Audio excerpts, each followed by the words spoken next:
The Sustain Our Movement, Strengthen Our Impact webinar. My name is Stephanie Nunley. My pronouns are she, her, and I'm the training and event coordinator here at MOVA. I will go over some logistics quickly before passing it over to our wonderful presenter. This is a Zoom webinar, so you cannot be seen or heard as an audience member, but you can see the presenter, ASL interpreter, and presentation. If you have questions during the presentation, please feel free to use the Q&A function to ask them. We will answer them accordingly. We also have ASL interpretation and CART captioning available during today's session. To see the closed captions, go to the bottom of the screen, click the arrow next to closed caption, and choose subtitle. If you prefer to view CART in a separate window, please use the link that I just put in the chat. If you're having any tech issues, please message all panelists in the chat and we will be there to support you. And now I am happy to introduce today's presenter, Jessica Teperow. Hi, Jessica. Hi, everyone. Oh, this is exciting. Thank you all so much for being here. I am having so much fun looking at the attendees list as folks trickle in, and I'm seeing so many familiar names. I wish I could see your faces, but it is just really wonderful to be sharing space with you all, and I'm so grateful, whether we've known each other for years or meeting for the first time, that you're here. I'm going to go ahead and start sharing my screen. And if at any point you have any trouble seeing or hearing any of the content, please do not hesitate to send a message in the chat so that one of us can make sure that everyone has access.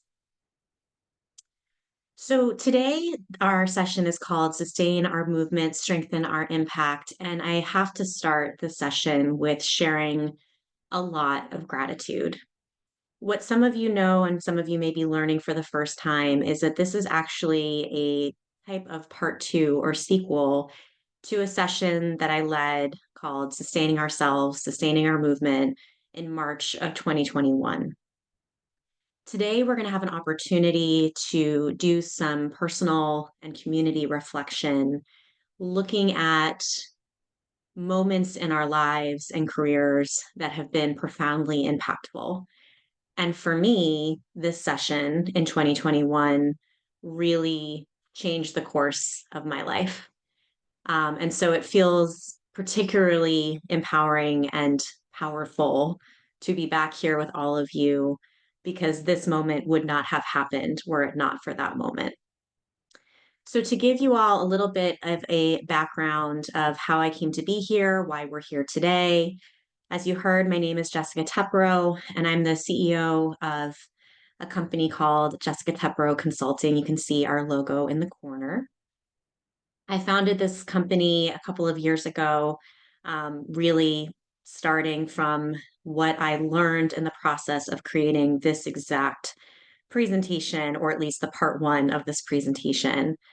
What's important to know about me is that I have worked in the sexual and domestic violence movement for the last 25 years. And in many ways, I feel like this movement has raised me. I feel an incredible amount of gratitude and debt to the many of you in this room who choose to do this hard and important life-saving work every single day. And so for me, I always assumed that my career would always be rooted in working within organizations that do sexual and domestic violence work. And in particular, my area of expertise is on prevention. And I think coming into the process of developing part 1, we scheduled the presentation exactly a year after the shutdown in 2020.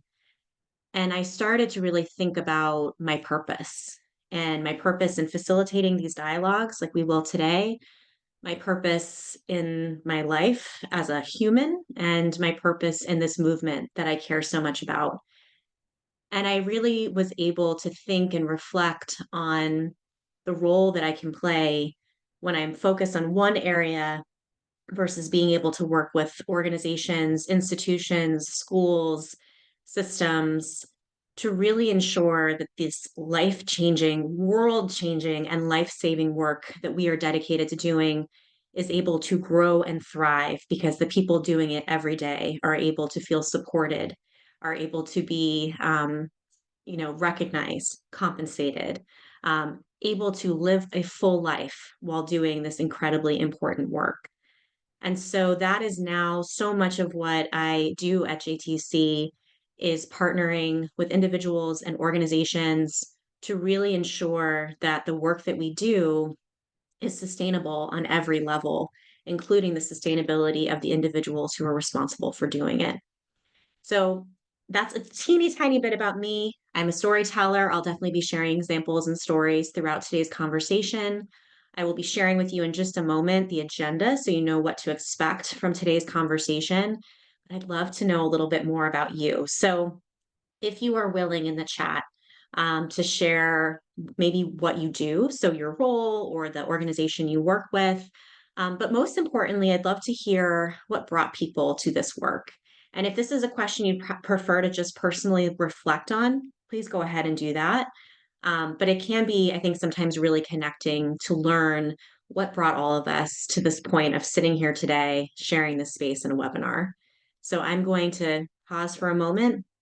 Please share in the chat if you're willing.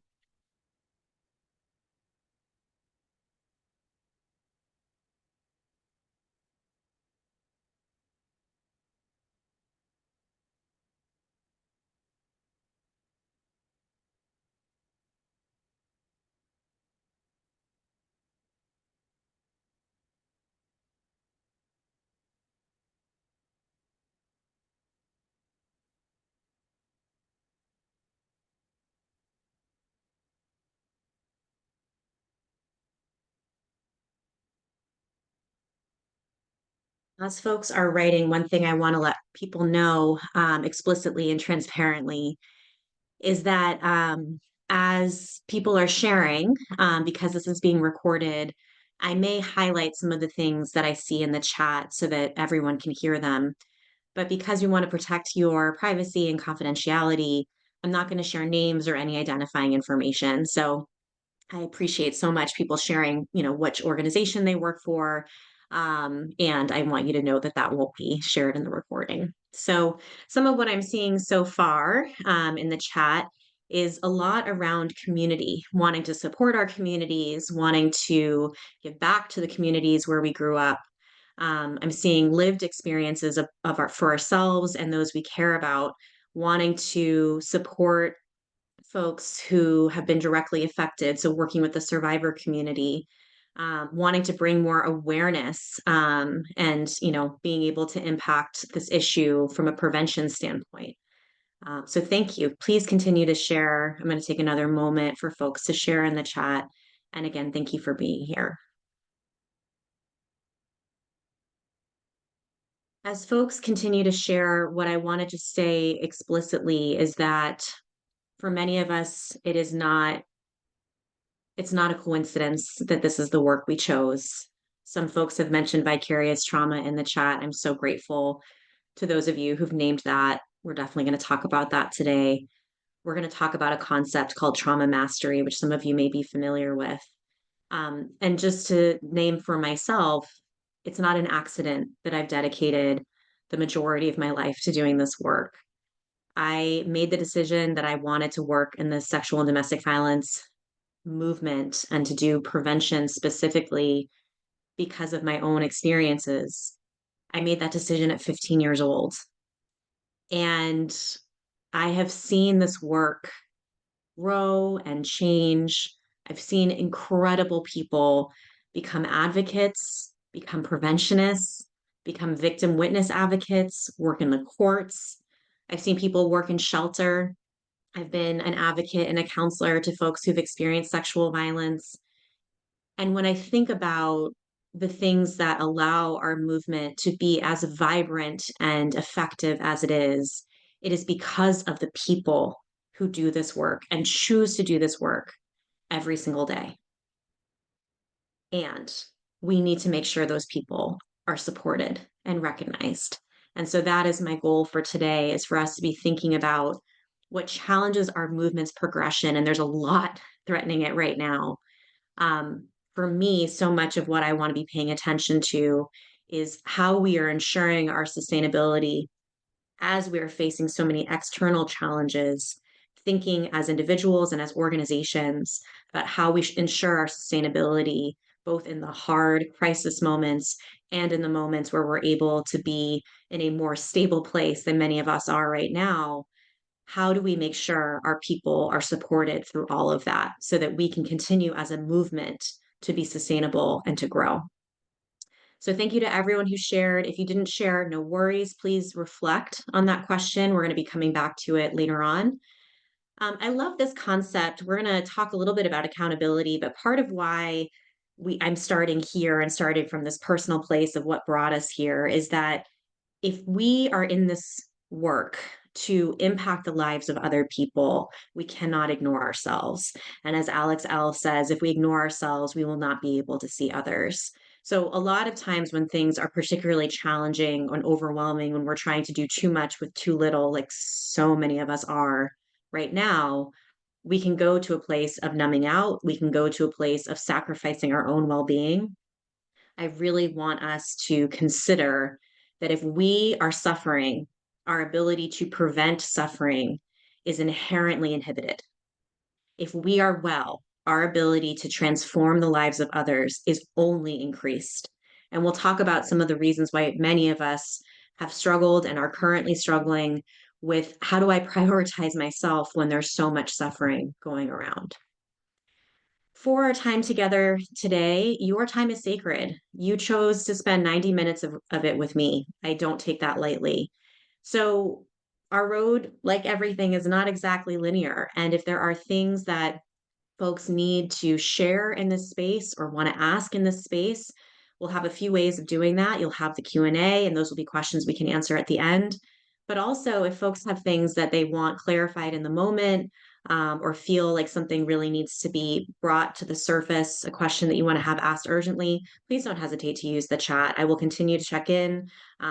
Stephanie will also make sure I can see if there's anything I'm missing. So this is your time. I really encourage you to use it the way that will best support you.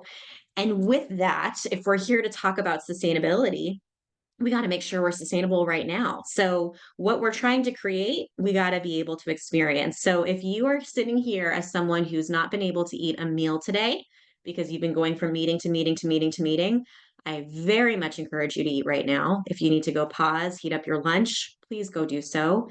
If you are someone who learns better when you're moving, there's no screen on you. So do whatever you need to really care for yourself in the moment. This is not something we need to push through to be able to get to it later. We can care for ourselves, and we need to care for ourselves during this experience. We will be able to integrate the information that much better. And I promise you, if you miss something because you are taking care of yourself, you're going to the restroom, you are grabbing yourself a snack, you have to fill up your water bottle or get some tea, I promise you, if you miss anything, it's recorded, and I'll give you my contact information, and I'm happy to stay in touch and answer any questions for anything you missed. So I encourage you just to take inventory now and throughout the conversation. Are you entering into this space energized, exhausted, hungry? Are there things you can do to tend to those experiences? Do you need more water? Do you need more food? Are you feeling a sense of frenetic energy because you just came from a really hard meeting or a really hard day, really hard morning? What can we do to help reset in this space? Noticing our thoughts and how that's being influenced. If you are able, I highly encourage you, move your phone away, turn your notifications off, shut down Slack, shut down email. I promise you, those things will be waiting for you. If that increases your anxiety, ignore me, right? But if it is possible for us to really be present, I know it's difficult when we're virtual. It's not the same as sitting in a space together. And if there are things you can do to minimize those distractions and allow your thoughts to be right here with us, I invite you to do so. Noticing your body sensations, tending to your needs. If you're someone who needs to draw, someone who needs to write, just taking a deep breath for a moment. If you need to adjust in your space, every every organization I work with, from schools and universities to nonprofits to companies, no one can figure out the temperature. And so there are spaces I go into and we're freezing, and there's spaces we go into and it's a million degrees and we're falling asleep.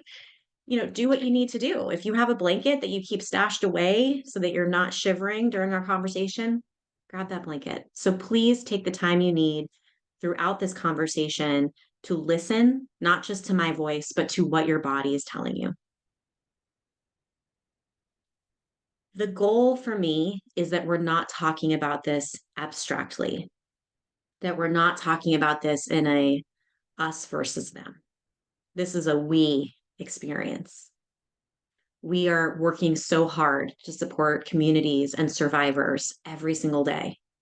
And we are also people who deserve to have the support we are pouring out into the world.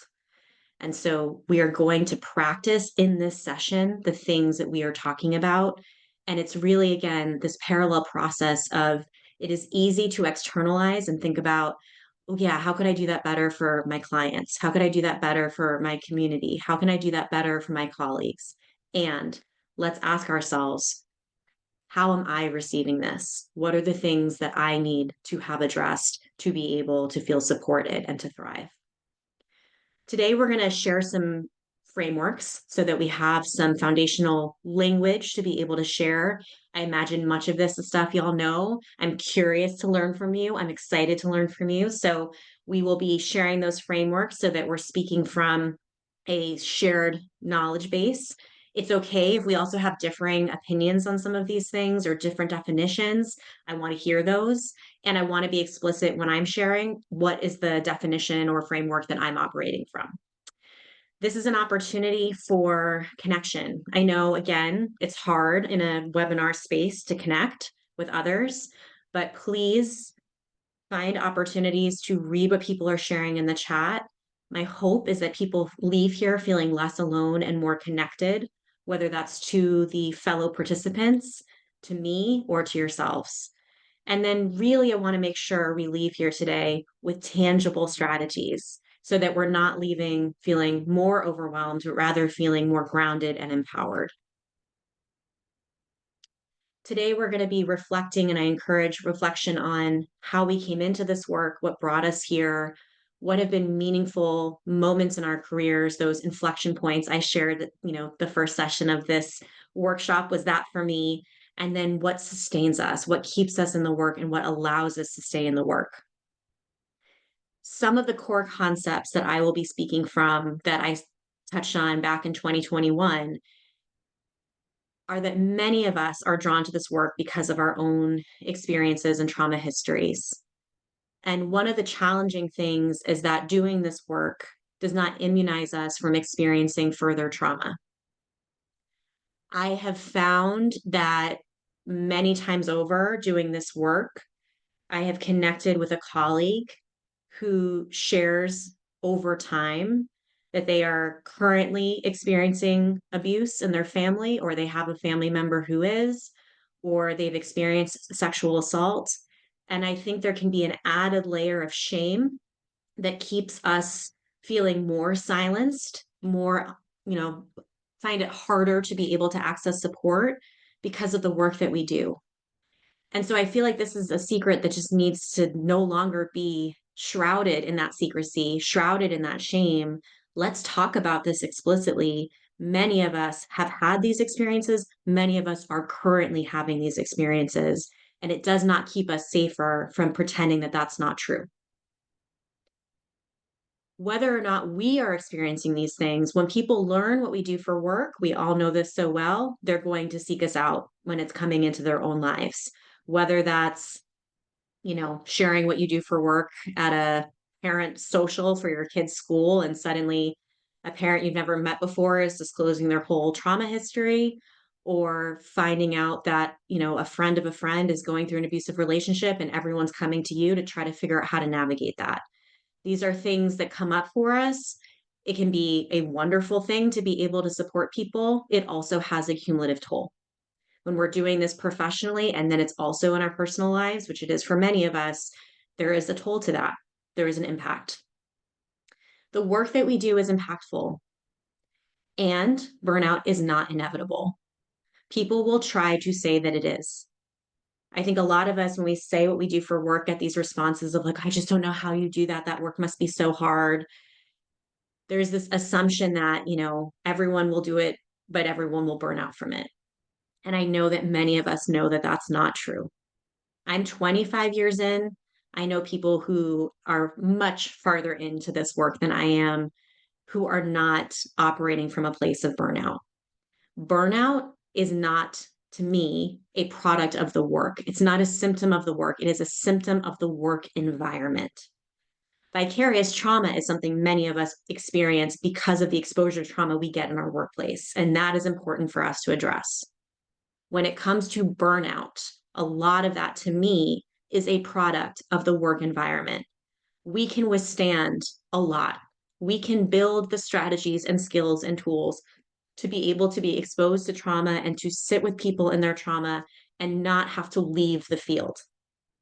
So if we're seeing high retention rate, we got to talk about what's contributing to burnout. On the other side of that, when we feel cared for and cared about, it makes us capable of transformation, innovation, and so much more. So if we can invest in the sustainability and well-being of ourselves and our colleagues, not only will we be able to continue to do this work, but we will be able to transform the communities that we live in. So we're going to talk about trauma, as you may have guessed. And this is where I would really love to hear from all of you what trauma means to you, what definition you use whenever you're thinking about trauma. So if you can share in the chat, I'll take a moment just to see what folks are thinking about.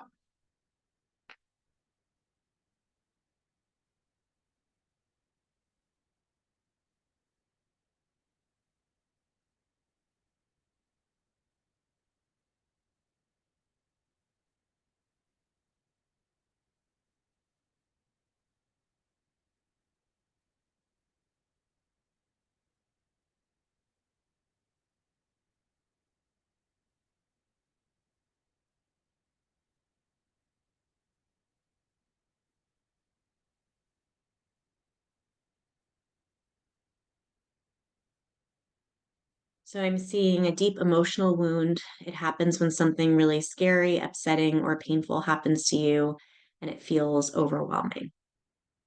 A life-altering experience.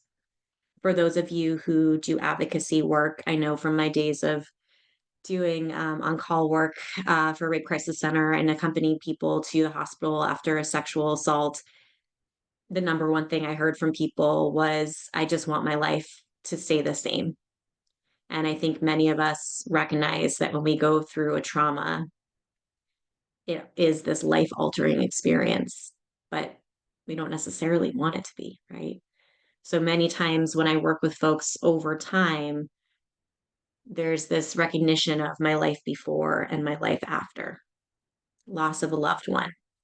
When I do workshops on trauma with all age groups and I ask people about what are traumas folks experience, loss of a loved one is always the first one to come up because it is ubiquitous. It's something all of us will experience at some time.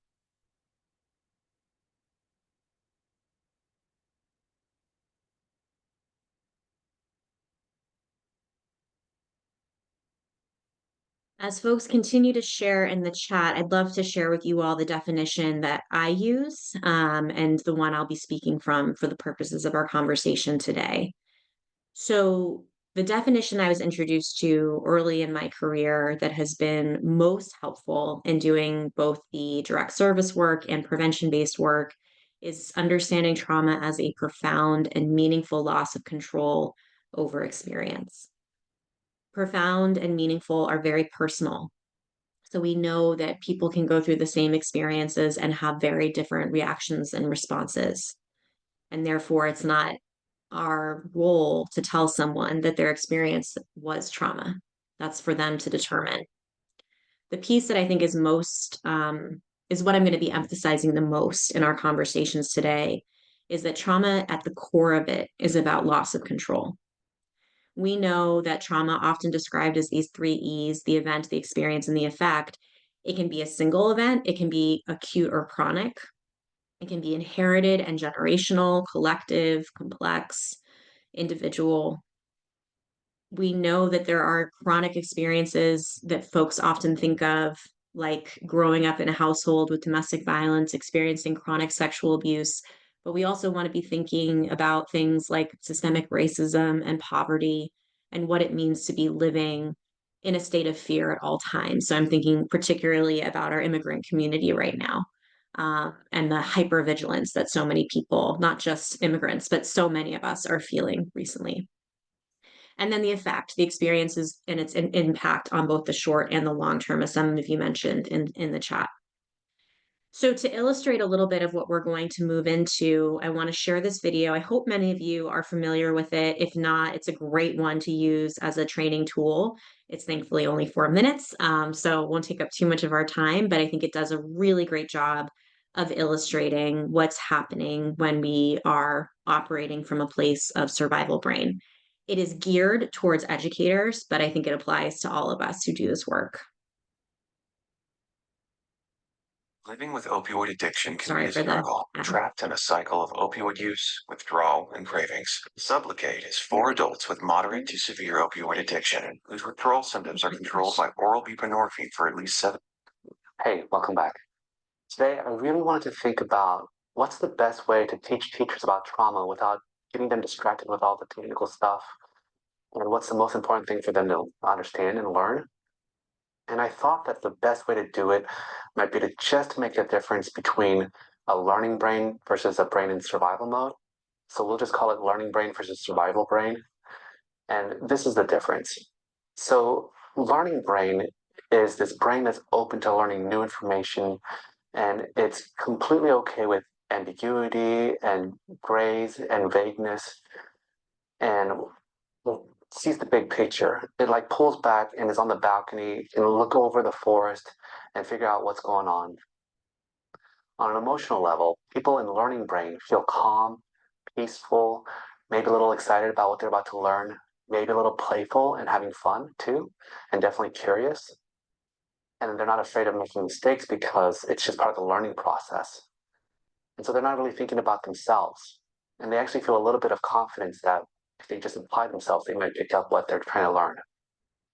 Now, survival brain, on the other hand, is completely different.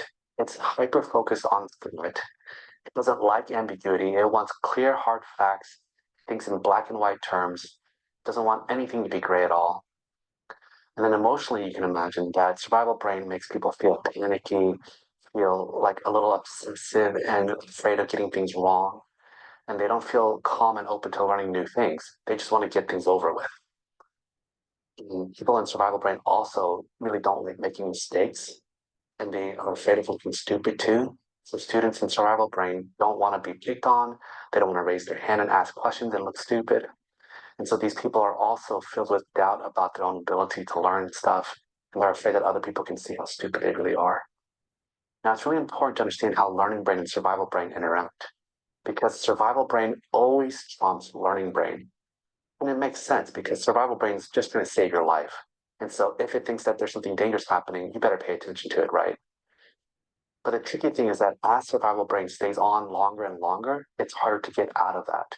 And it's harder to really go into learning brain. And the way I think about it is kind of like the myth of Sisyphus. You know, that guy who has to push a rock up a hill, and then every day it falls back down and he has to do it over and over again.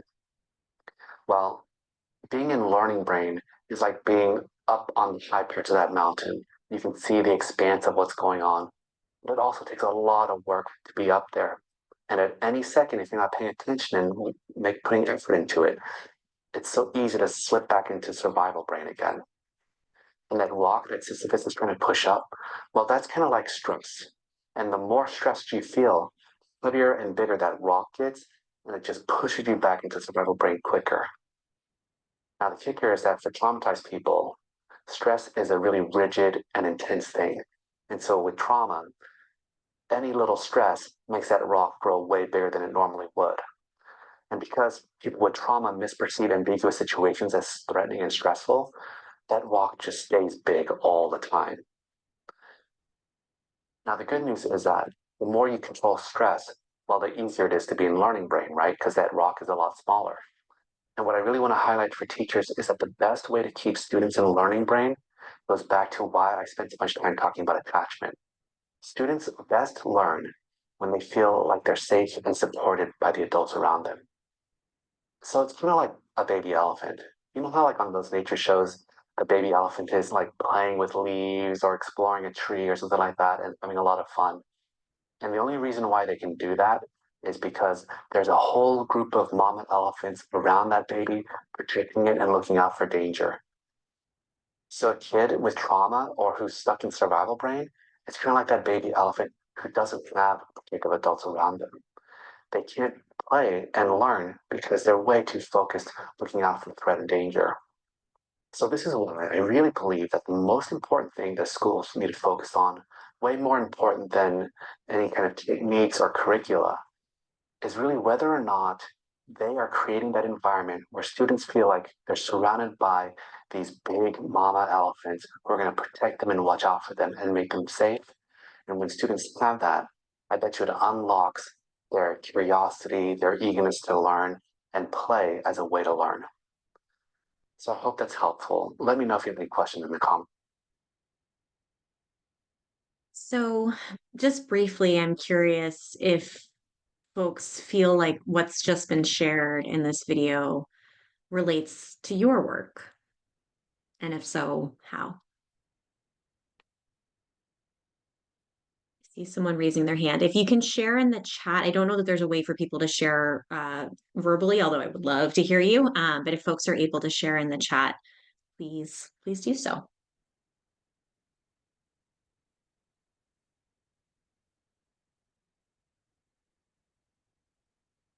And as folks are writing, I want to just state again, I know this is focused on students. This is true for us as well as adults. All of us need to feel surrounded by mama elephants to be able to be creative and curious and able to learn. And when things feel particularly heightened for many reasons that we'll talk about, it can be hard to stay in that place of curiosity and learning if we don't have that support.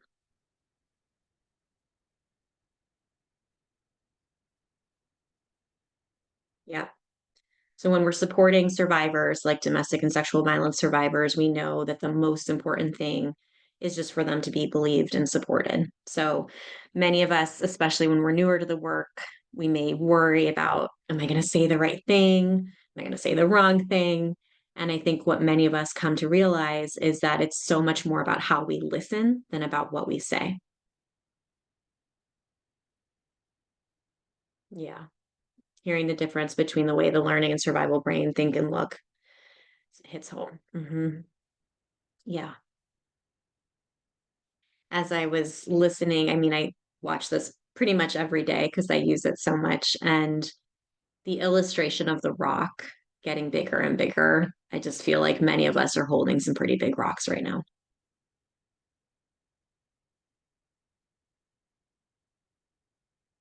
Please continue to share in the chat. I'll pause to read aloud other reflections. What I want us to be thinking about is, again, I think we're so trained to immediately go to how can I apply this to my clients? And I want to remind us to also be thinking that parallel process, right? Of, and how does this apply to me and to my colleagues? So when we think about survival brain, we think about it individually. Recently, I was doing a training for an organization, and they made the point that their organization has been stuck in survival brain as well. So it's individuals who are in this place as well as organizations. Someone shared doing support groups, we found that the connection is the number one factor for individual safety, trust, and supporting and hearing stories they can relate to. It creates connection, and we strive to allow for this connection. I love that. Okay, so let's talk a little bit about survival brain and what it's trying to tell us. So, when we are in a state of being in survival brain, we may feel and hear internalized messages of, it's all on me. And I'm hearing this from a lot of people right now, the advocates that I work with, people who are kind of on the front lines of doing this work. I'm hearing a lot of, it's all on me. And so a lot of folks are siloing. They're going to work, they're just trying to keep their head down, get their work done because there's this feeling of, I can't even address the larger issues that are happening in my organization. I'm just going to try to stay out of it and just focus on the work that I'm doing because the work that I'm doing is life and death. And if I don't do it, everything will fall apart. So everything feels urgent. There's a feeling that people don't care as much as I do. So I have to work harder because other people won't. And that if I make a mistake or I don't respond fast enough, everything will fall to pieces. If what brought us here is a desire some of you shared to make sure people don't have to go through what we went through, that people receive the believing support we wish we had had, that we want to change the conditions in communities so violence doesn't continue to occur, we have to be able to work in a way that is transformational, which is rooted in connection, as many of you mentioned, for your clients and support groups. In order for us to be able to do that, we need to be rooted in connection. So when we go to a place of organizations being in a state of hypervigilance, hyper urgency, survival brain, and we start to silo and separate and isolate, then our interactions become very transactional. We're only interacting with one another when we need something from someone else, or that's how it feels to us when they need something from us. That's the only time we hear from them. That is out of alignment with what we're trying to create and what we're trying to do. For many of us, perfectionism has been a survival coping mechanism. And so when we are trying to do this incredibly important work, we come to it already with a sense of urgency around doing everything right. And with that, we can really sort of see our value is in how much we do, how many hours overtime we work, how much we produce. And we can lose sight of the value that we bring is not about what we produce, but who you are, right? What you bring as your unique being. But there's a lot of external messages that people who work harder are people who are truly caring for the cause. I have worked at numerous institutions where people have literally been awarded for never saying no. And I have a lot of concerns with the message that sends to that individual, but the message that also sends to people who are new to the work, that never saying no is what we prize, and therefore setting boundaries is what we're going to penalize. If we want people to be sustainable and do this work long term, we need to celebrate boundaries and we need to model boundaries. If we celebrate busyness, we will have people who come in, and I call them shooting star employees. They go above and beyond. And we're so excited to have them there because they're doing so much more than we even thought possible. And then they leave within a year. And there's a huge void where they were before. So if our goal is to create a solar system, we really want to be thinking about what is supporting our employees, not just in the moment, but long term, from onboarding on. So the individual may be coming to this work with an idea of perfectionism keeps me safe. To prove my value, I cannot stop. Producing more makes me more valuable. If I fail, the organization will fail, people will get hurt, I will get hurt, and I must push harder. What that then can look like on an organizational level is this idea that there's this huge need that we uniquely can address, and we will prove our worth by how much we can do. Organizations are facing a lot of financial instability and challenges right now. They're also, even before the funding cuts that have been happening, a lot of organizations have been struggling with retention. So they have vacant roles that maybe they're not financially able to fill, but they are making promises to their board and to their funder that they will do not only the same amount of work, but more with less people. And the people who are there, if they're operating from this place of to prove my value, I have to do more, we see how this can attract each other. What I want to be thinking about is what is the cost? Organizations can be in a place of it's all on us. If we fail, it will have disastrous consequences. there will be an impact if organizations close, of course, right? And so how do we support each other? How do we also educate funders so that we're not competing with each other and we're able to support each other so that not only are individuals sustainable, but the organizations are. There's too much to do, not enough resources to do it. We must push harder. So I want to introduce a framework that I hope many of you are familiar with, called the Full Frame Initiative, looking at the domains of well-being as we're thinking about a trauma-informed approach, both for what we offer externally, but also what we experience internally. And to do that, I want to use their words. So I'm going to share one more quick video, and then we'll move back into content. Domestic violence, homelessness, addiction, poverty. Too often, people in communities who face multiple complex challenges are seen as a list of problems. So we create programs to fix the problems. As a country, we spend $500 billion a year on problem-centered safety net programs. And for a lot of people, they do the trick. But for people at the deep end of the deep end, progress made in one program can be quickly undone by what it takes to make progress in another, like a new job placement that becomes out of reach when someone has to move to a shelter across the state. It's a harmful merry-go-round of short-term progress without long-term gains. Truly breaking cycles of poverty, violence, and trauma means seeing people and families and communities, not problems, at the center. It means remembering, first and foremost, that people are people and recognizing that we all share the same fundamental needs. Full Frame Initiative calls 5 domains of well-being: social connectedness, stability, safety, mastery, meaningful access to relevant resources. We don't meet our needs in these domains one by one. They build on each other. We're safer when we're more connected to other people. With more mastery, we can access resources better. What it means to be safe or stable or connected depends a lot on our personal history and background, but the research is clear. We all need to have assets in all 5 domains to thrive, and we're driven to try to meet our needs in these 5 domains of well-being as best we can, given our circumstances. Because each of the 5 domains is equally important, we all steer away from choices that may help us in one domain, extract too great a cost in another. Like taking a promotion, if it means uprooting a child who's finally found a school where she isn't bullied. Systems and services that help people make progress that lasts do so by helping them to build on their assets and minimize trade-offs among the 5 domains. This isn't about doing everything for everyone. It means using an approach that, for example, supports someone facing violence to become safer without eroding all her social connections or her financial stability. Imagine if more community-based programs and government systems worked this way. More people, more communities could move from surviving to thriving. A few organizations and government agencies around the country are leading the way. With the Full Frame Initiative's help, they're using the 5 domains of well-being to put people at the center and help people make change that lasts.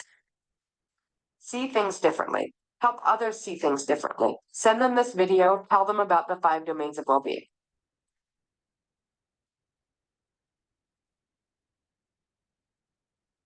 So I was introduced to this framework in regards to how we did our work with survivors and communities at an organization I worked with.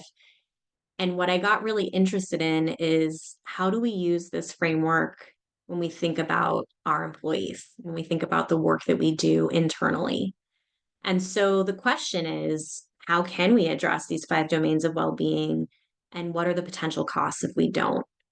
So when we're in a state of urgency and crisis, we can find ourselves over prioritizing results and outcomes, that domain of mastery, to the detriment of things like social connectedness. So we may find ourselves, canceling staff meetings and gatherings because there's just too much work to do and nobody wants to come anyways. Instead of thinking about how can we make this time together meaningful so that we feel more connected when we go back into the work we need to do following. So really thinking about how are we engaging these 5 domains of well-being in the work that we do together. And there's 5 that you mentioned. I'll come back to them. But for me, what I really try to come back to in my work, both in terms of the work we do serving survivors, but also the work we do with each other, is there's so much that's unpredictable. so much that we can't control. How can we come back to these three things: connection, predictability, and consistency? Some of you mentioned in the chat how you prioritize connection in support groups and in individual work with survivors. How do we get to experience that with the people we work with every day? So, how are we able to feel connected? How is our organization prioritizing connection? Predictability is sort of the how. So when we apply for a job, do we understand from the job description what's expected of us? And when we come into that job, is that still accurate? Is that still what's expected of us? Do we also know what we can expect of our supervisor and of our colleagues? And so the predictability is the how. The consistency is really about how we show up in those spaces. So if I know predictability means I'm going to have a weekly one-on-one with my supervisor, but when I come to meet with my supervisor, their presence is really inconsistent. Sometimes they're telling me I'm doing everything right. Other times it feels like I'm doing everything wrong. They're very distracted or they're very present. That's going to affect my ability to feel grounded in doing this work. And so it's not just, we can have a week where our schedules don't align and we're not able to meet.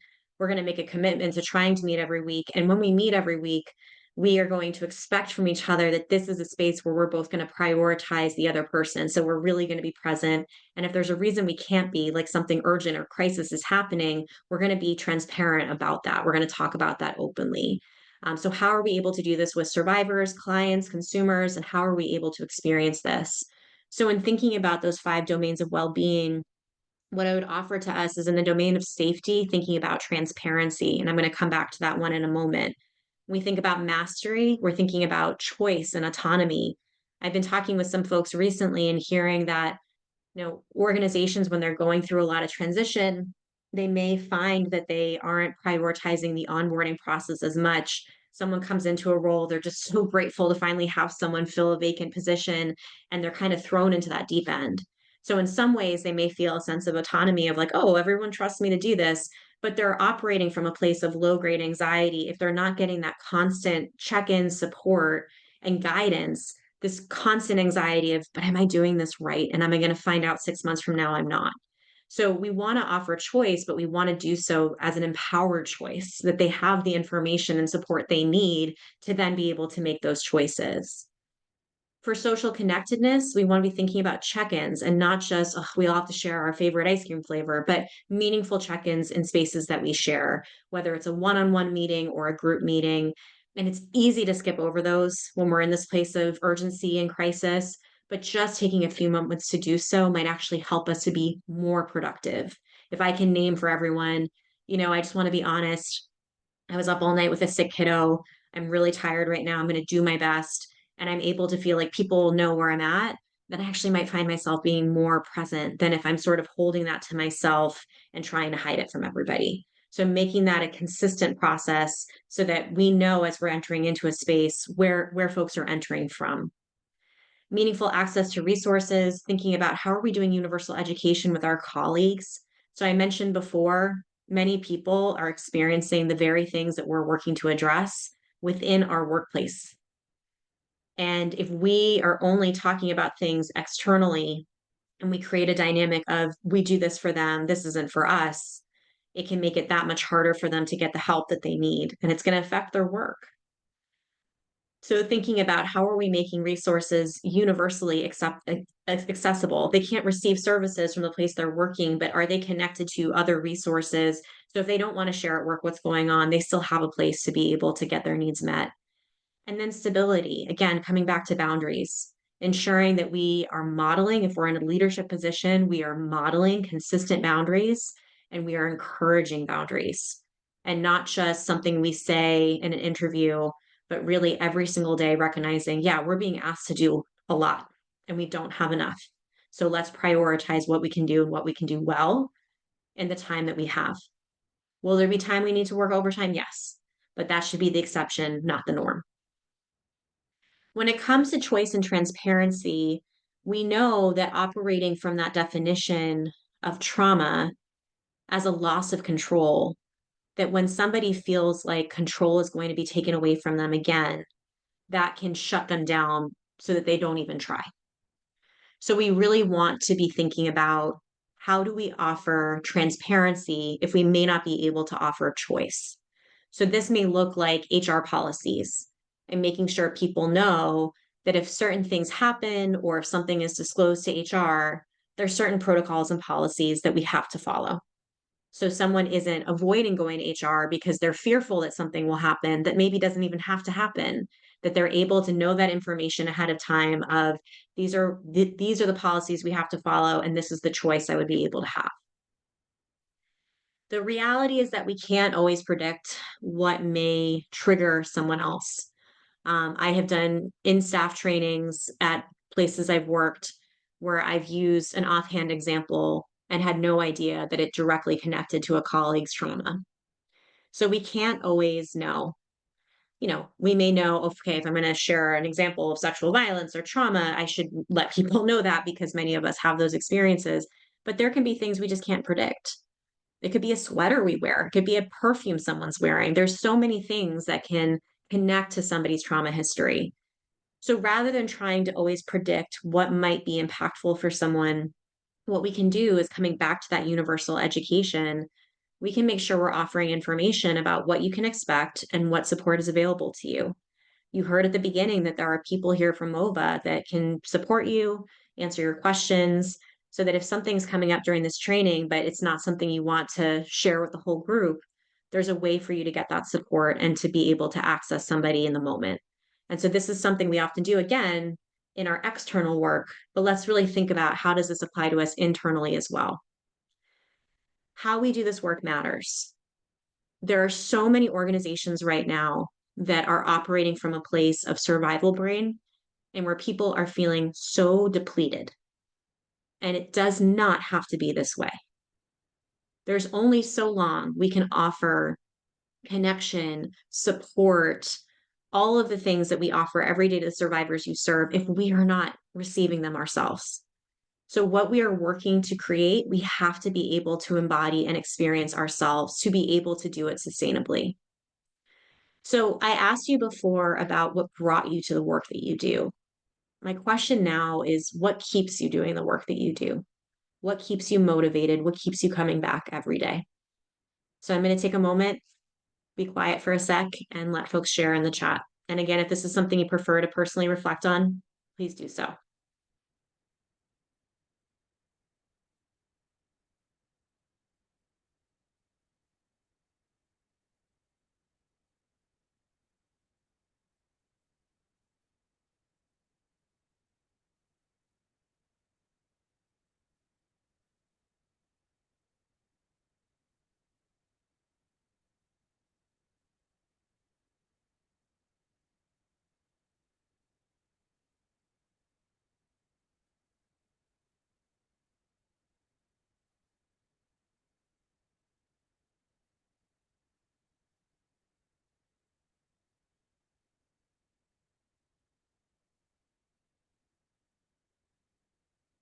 I'm seeing some beautiful responses. Knowing that the people I serve are safe and supported, seeing advocates use our resources to better support survivors, hope, a belief that things can get better, right? Hope for a better future and wanting to be a part of making that happen. Yeah.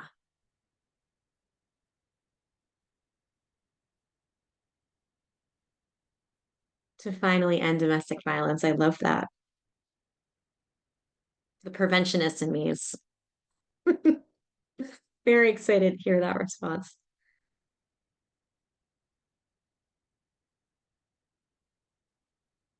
There are places, and I hope many of you are in them right now, where we do feel connected and supported, and this sense of we're all in this together, where we have structures of support so that we're not carrying the vicarious trauma we experience in our workplace home with us. And there are places where people are staying because they love the work that they do and they don't want the survivors they serve to be left without the relationship that they have with their advocate or counselor, whatever role they may hold. But they are sacrificing their well being. Their well being is eroding because they're doing this work in isolation. They don't feel supported. They don't feel connected. And again, I worry about the sustainability of that individual. And I worry about when we get to a place of feeling like if I leave, no one will be here to support these survivors or this work will disappear. And that's a reality many of us are grappling with. So thinking about what keeps us where we are, a supportive team and supervisor, as well as to continue to support people doing amazing and difficult work. I love that. That is my hope that all of us get to experience. And I hope many of us are sitting here like, yeah, I've got millions of mama elephants in my workplace. That's the goal. So I mentioned a concept of trauma stewardship, which I was introduced to many years ago through a book and institute by Laura Vanderbilt Lipsky. And she defines trauma stewardship as looking at how we come to this work, how we are impacted by our work, and how we make sense of and learn from our experiences. So that's, this idea of trauma stewardship. And she talks a lot in her book, which I can't recommend enough, about trauma mastery, that many of us come to this work because of our personal connection to it, whether we've experienced it or we know people who've experienced it. Sometimes we want to be the support for someone that we got to receive. Sometimes we want to be the support for someone that we never got to receive. So that first piece of looking at how we come to this work, that's why we started today's training, asking those questions, and then thinking about the toll of doing this work. It's such a blessing. I try to tell people that all the time when they have this kind of martyr reaction. When I tell them what I do, I really want people to understand this work is a blessing and a sacred work that you do. And there can be joy in it. And hearing the stories of survivors, seeing firsthand the suffering people are experiencing every single day, it has a toll. It has an impact. People mention that vicarious trauma. So one of my most favorite things to do is trainings on burnout. And so I like to survey folks whenever I'm coming in to do a training on burnout, asking them, how do you know if you or a colleague are burned out? And I thought this response we got to one of those surveys really encapsulated it. They wrote, overworked, feeling like you don't have time to attend to things outside of work that matter, feeling like our work is futile against the systems that we are trying to improve. So burnout is a term that many of us are familiar with, but it's interesting to learn more about what the definition, how it originated. And for those of you who are interested, there's an amazing book called Burnout by the Nagoski sisters, where they share much more in depth about burnout, the term, what it looks like, all of those good things. So the term was coined by a man named Herbert Freudenberger. I think I'm getting his name right. And he looked at these three components: emotional exhaustion, the fatigue that comes from caring too much for too long; depersonalization, the depletion of empathy, caring, and compassion; and decreased sense of an accomplishment, an unconquerable sense of futility, feeling like nothing you do makes a difference. So you heard that in the survey response.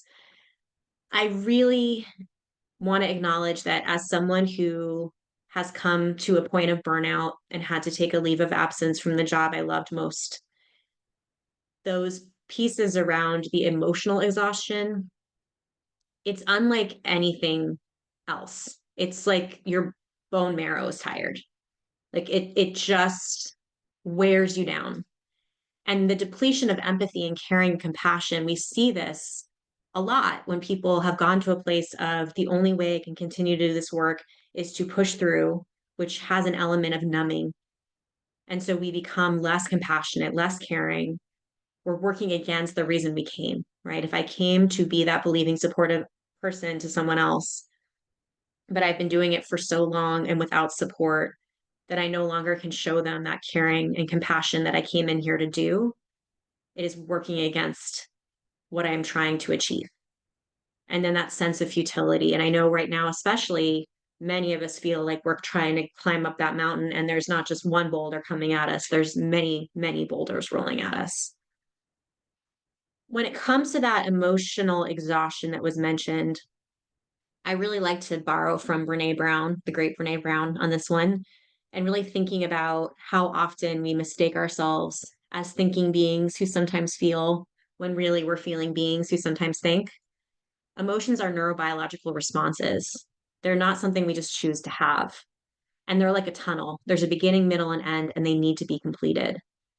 The emotional exhaustion happens when we aren't able to complete that response. Sometimes that happens because the thing that is creating the stress response is chronic. Like, I don't know, a change of administration that's going to last for several years. So sometimes that can equal chronic stress. It doesn't have to, though. Sometimes we are unable to complete an emotional response because it's not socially appropriate or safe for us to do so. So if I am working in an environment where I already feel like there's a target on my back and people have made comments about the group I identify with as, always being overly emotional or angry, it is going to make it much more difficult for me to be able to express my anger, even when it's valid, because I'm concerned, will that cost me a promotion? Will that ostracize me from my peers? So there's a lot that we're constantly calculating and trying to sort of manage our emotions, compartmentalize or stuff our emotions. Compartmentalizing doesn't have to be a negative thing as long as we have places and spaces where we can open those compartments.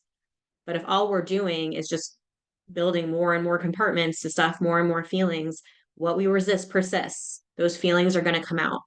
And maybe they don't come out at work because we're afraid of losing our job, but maybe they come out towards our family and towards our friends or towards ourselves.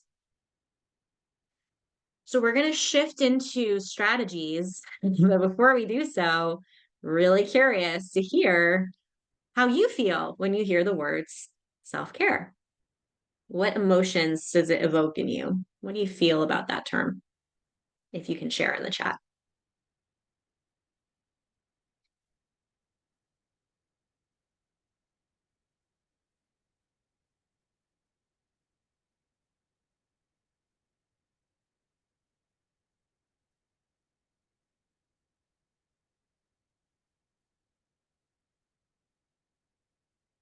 Taking a moment for yourself. Nice.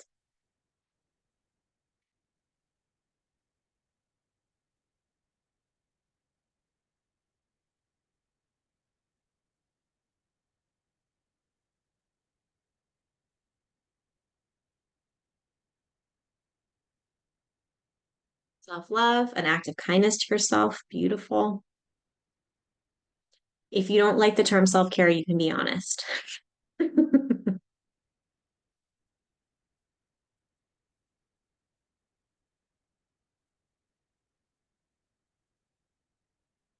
Doing something for yourself every day. Love that.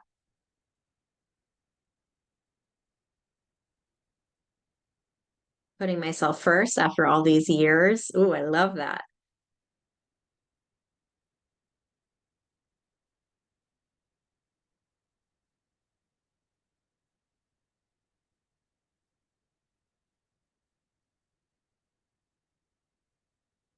Happy to do what I love.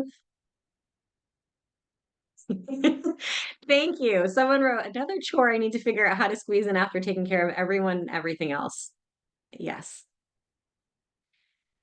So here's the thing. We talk a lot about self-care. Someone wrote confusion. The concept of self-care is to be able to take care of oneself in order to take care of others, but it makes me feel selfish. Yes. Yes. Thank you for your honesty in the chat. This is important for us to talk about.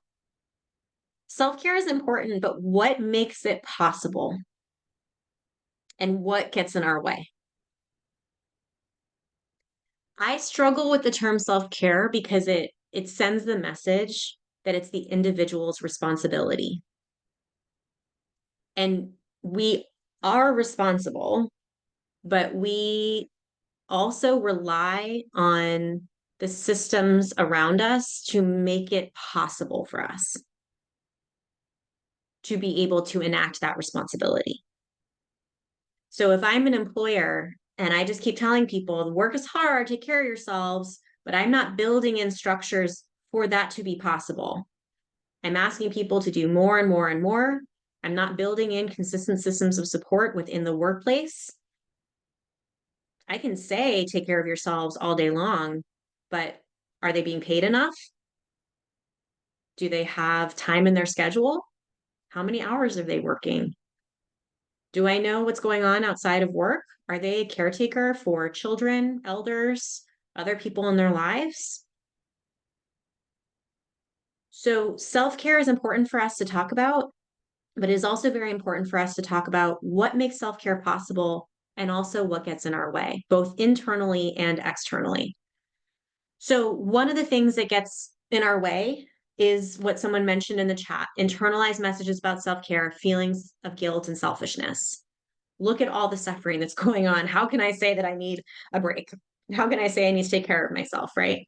So that's important for us to pay attention to, because those feelings didn't come from nowhere, right? And they are constantly being emphasized. This idea of if I care enough, I won't stop directly connects to that idea that stopping is therefore inherently bad or wrong. When we think about self-care, we often think of things that cost money or take time, and we may not have a lot of those things. So that's important for us to pay attention to. I mentioned before that many of us have gotten to be successful in our careers because we have used perfectionism as a coping strategy throughout our lives. And so trying to care for ourselves can feel threatening almost of our identity. Like, this shouldn't be bothering me so much. I should be able to push through. I think the ability to work hybrid or remotely is so important. But with that, we need to have really explicit conversations about boundaries. We need to really think about, especially those of us who sit in leadership positions, when we're sending emails. I'm someone who works a lot of different hours because of the business that I run and the life that I have. And so I'm explicit about that with the people I work with and with my clients, that I may send you an email at 7 p.m. because that's the time that I have allotted to do that. That doesn't mean that I expect you to respond to me at 7:30 p.m. Right? We need to have explicit conversations about our expectations, especially when we're in a position of power. Because when I was a director of a program, and if I were to send emails at 7 p.m. and not have conversations about that, then my employees are getting a message that I'm working around the clock, therefore they should be too. So we need to model and we need to receive. And when we work remotely or we work in a hybrid schedule, it might really support some domains of our well-being, but it can also be harder sometimes to shut it off. I have a very, very strict rule in my house that laptops do not go into bedrooms. I need that to be, separate. We don't have a lot of space, so we're constantly working in different rooms of the house, bedrooms off limits. I need there to be a boundary, right, for me. And so thinking about how do we put our work away even when we're working from home? That sense again of feeling like it's all on us, one more thing to do. And then also just not having a lot of great examples of what self-care is. If the only things we see are kind of based in commercialism and consumerism, self-care can feel very elusive to many of us. And I think that's an important thing for us to pay attention to, of like, if all I see is, spa days or massages, and I have kids to care for and I can't afford that stuff, or I don't have time for that stuff. That's important for us to name as part of what is making it difficult. We really need to be thinking about all the different modes of self-care, and to also be thinking about how do we have a diverse toolbox of strategies for self-care as well, so we're not over relying on one of them. So in their book, Burnout, Emily and Amelia Nagoski talk about this idea that the cure for burnout isn't and it can't be self-care. It has to be all of us caring for each other. So for years, I struggled with insomnia.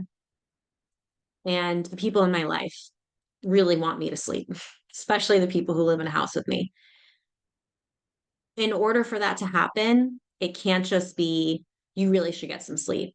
It has to be a conversation of, okay, but also if I'm the only one who is doing the drop off or making the lunches or, staying up late to do homework, like those things are going to affect my ability to do that. So it has to be a collective effort of, okay, we're going to split up the tasks for this evening. whatever that may look like. I mentioned before that I've reached points of burnout. I had to take a medical leave specifically for my mental health because I had been doing this work for so long. It was so deeply connected, not just to my personal trauma, but to my personal identity.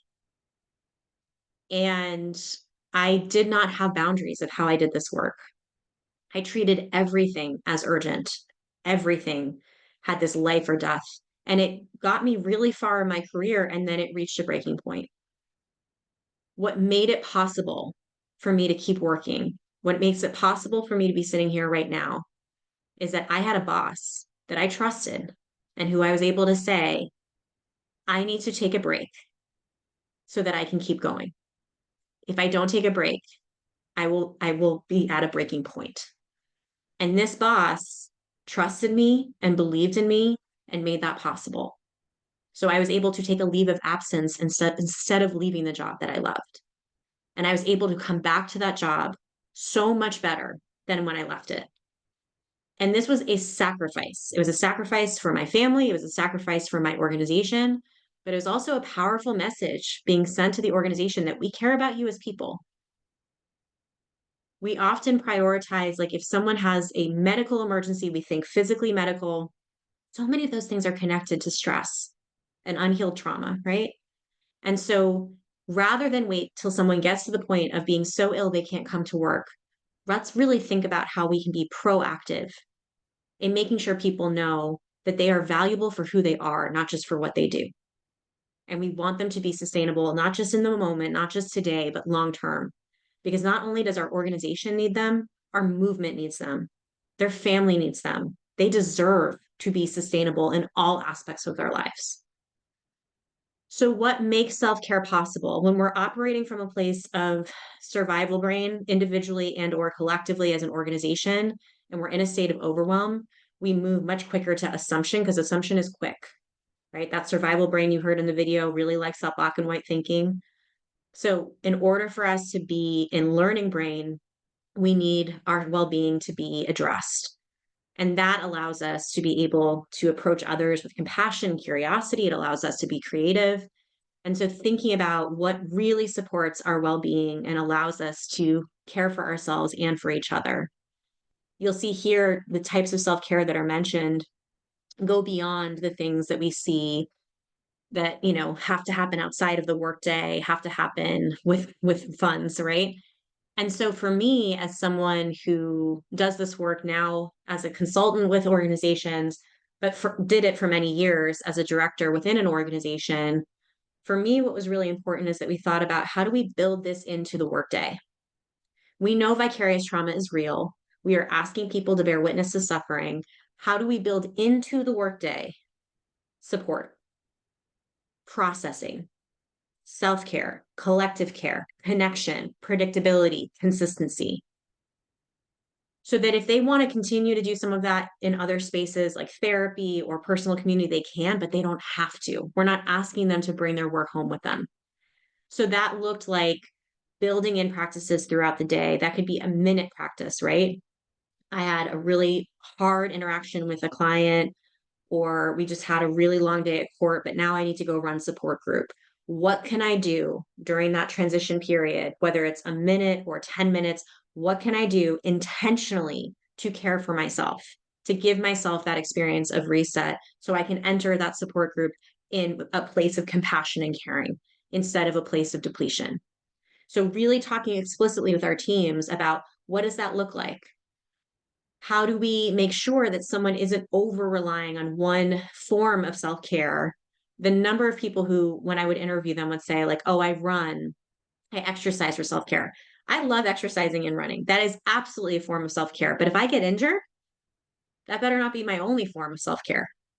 So how do we make sure people have a diverse range and toolbox of strategies to care for themselves so that they have, something they can do in 30 seconds, something they can do when they have an hour?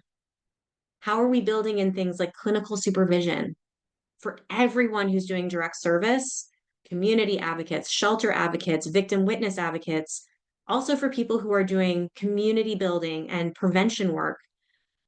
We are taking in so much every single day. We are bearing witness to so much every day.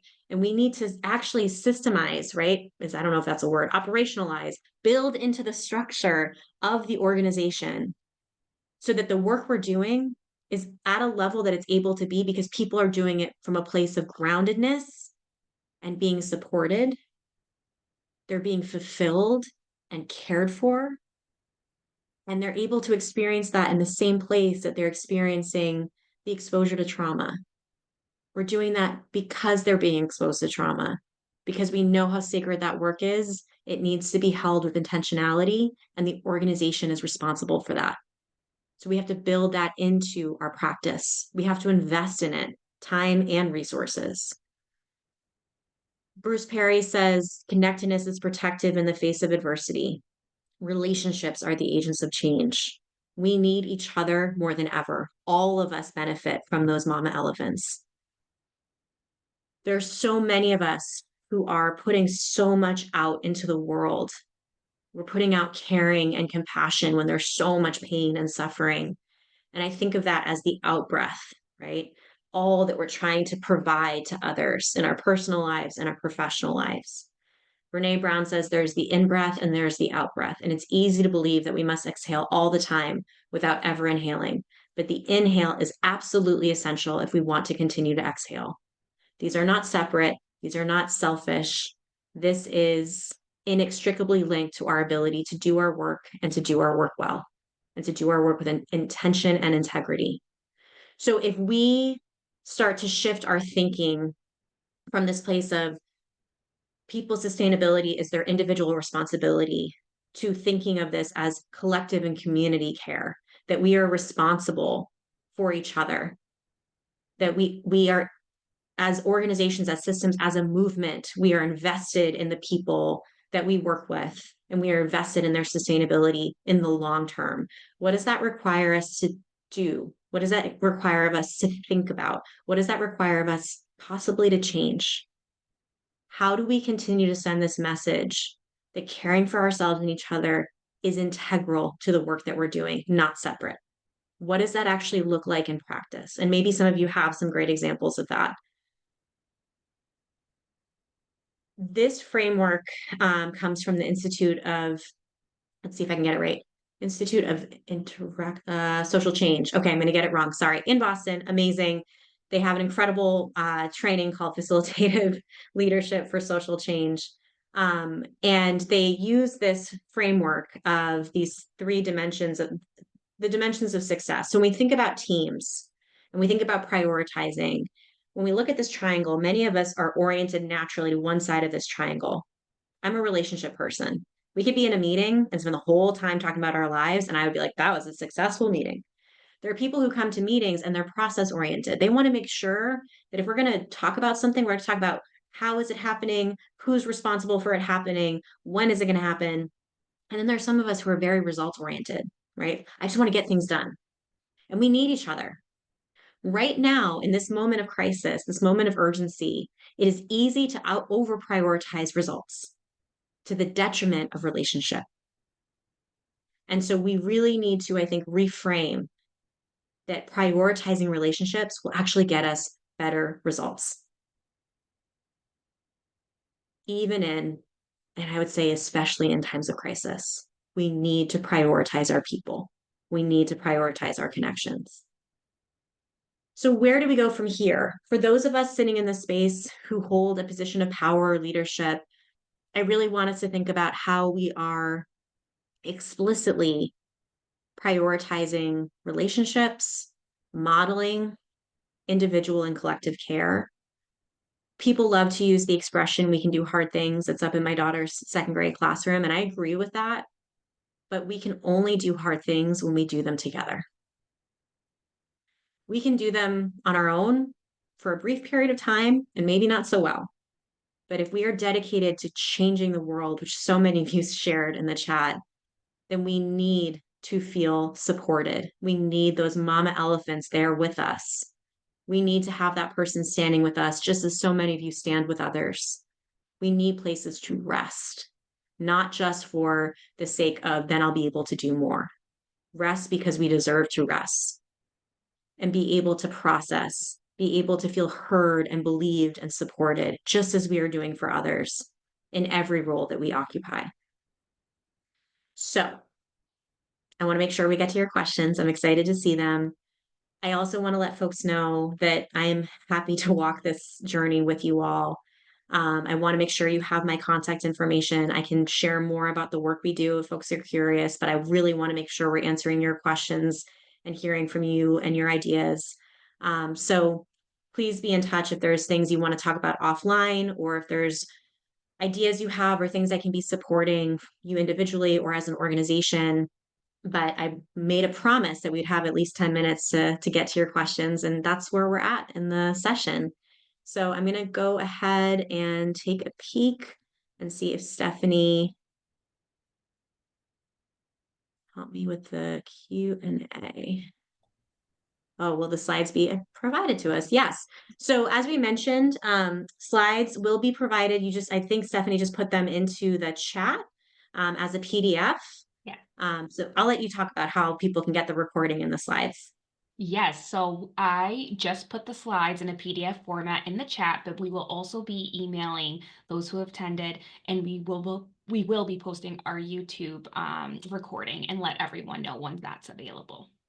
Amazing. Awesome.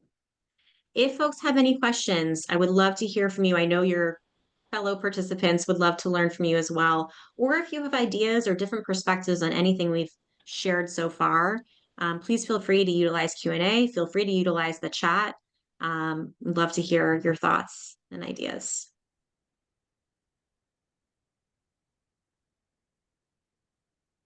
And Stephanie's also putting some amazing resources in the chat.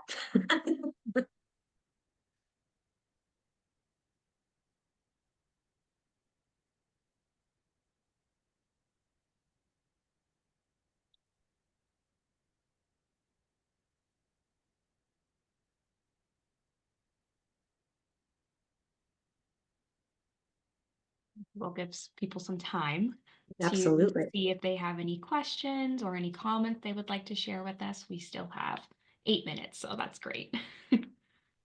And I recognize you're probably being pulled in a million different directions. So if you aren't able to stay, please know that we're so grateful that you came. We'd love to hear your questions, your ideas, your experiences. And I also recognize how precious your time is. We have a couple thank yous in the chat, which is great. Very kind.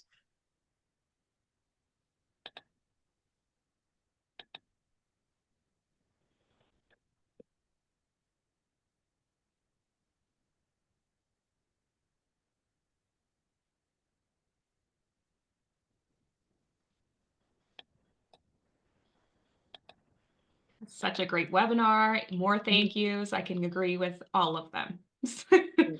I'm also loving these emojis. I don't know how people do that so that it's all kind of, I don't know if you can see them, but I'm seeing Yes. hearts and thumbs up.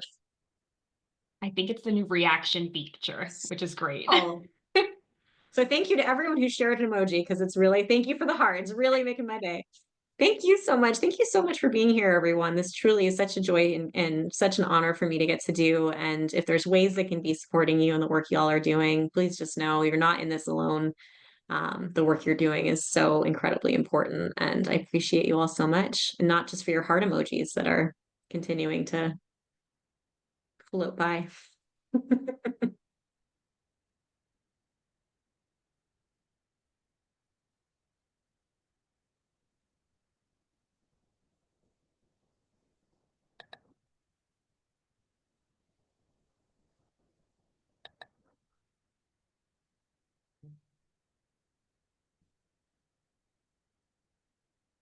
Perfect. I see just more thank yous and some clapping hands, which is great.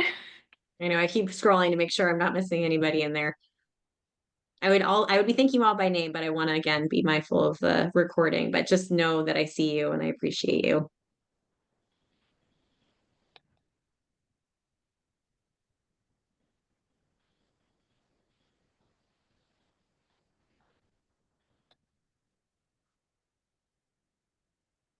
Oh, but again, I can just speak and thank you so much for joining MOVA today. Your presentation has been amazing. I truly enjoyed it, and I know that everyone else did. And of course, we would love to have you come back for another presentation, either for our advocates, our training academy. So we will definitely be in touch Love that. for that. But I'd love to keep this going, let's just do an annual. I totally agree, and I guarantee you, Lisa probably also Yeah. agrees with us. Oh, that's very kind. We can have, like the Marvel movies, right? They just keep making more and more sequels. We'll just keep doing more and more sequels of sustainability. So No, I love that. Thank you so much. thank you. And again, we will be posting the recording within 24 hours on our YouTube page and put it on our website. But thank you so much for joining us today, Jessica. We really appreciate it. Thank you. Thank you for everyone who's still hanging in there, which is pretty impressive because I know how busy you all are. I'm happy to hang on as long as it's helpful. But again, I totally understand if people need to get to their next meeting. Hopefully, having an extra 5 minutes is helpful to your sustainability and allows you to have a minute to yourself as well. So, probably not. Probably you're going to get pulled right into another meeting. But if it's possible to pretend you're still in the webinar, but take 5 minutes for yourself, I encourage that. Yeah, I see. Perfect. So our attendees can log off if they need to, but we will stay till 2:30 if anything or anyone would like to say anything. Sounds great. Thanks, everyone. And I can stop sharing too.